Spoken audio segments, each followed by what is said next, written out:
আমরা এখন মদমহেশ্বর ট্রেকিংয়ে যাচ্ছি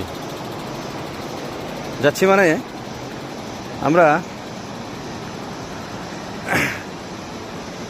ভিলেজ রানসি থেকে গন্ডার যাব। তো এই পথটা 5 কিলোমিটারের মতো নিচে নামতে হয়।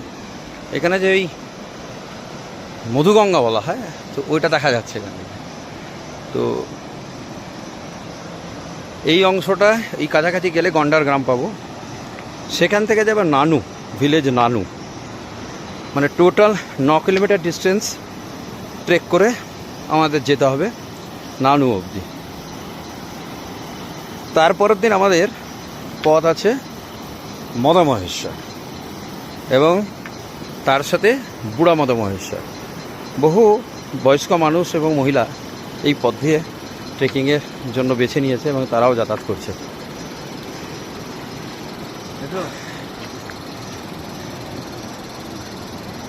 এখন মহাদেব দর্শনের পথে বহু লোকই যায়, আর লোকে আবার আমাকে একটু বলে যে একটু বামপন্থী ঘরানার, তাই নাকি আমাদের ভগবান বিশ্বাস করি না। ব্যাপারটা হচ্ছে সেটা নয়, আমার বাড়িতেও দুর্গাপুজো হয়। আমি প্রতি বছর দুর্গাপুজোতে আমার বাড়ির পুজোতে যাই। এখন বার তো হিন্দু, তো কোনো কিছুকে অস্বীকার করা যায় না। একটা যাই হোক, সেই রাজনীতির কথা থাক বা ওইসবের কথা থাক, বন্ধু বান্ধবরা আমার সাথে একটু ইয়ার্কি ঠাট্টা করে বটে। তা যাই হোক, আমরা এই যে পথটা যাচ্ছি, কালকে সেই মদমহেশ্বর, সেখান থেকে বুড়া মদমহেশ্বর। তো মোটামুটি এই পথটা যাতায়াতের মিলে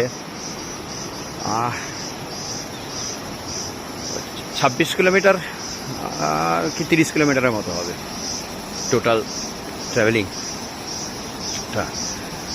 9, 6, 15, 1, 17, 17.5, ভুল বললাম,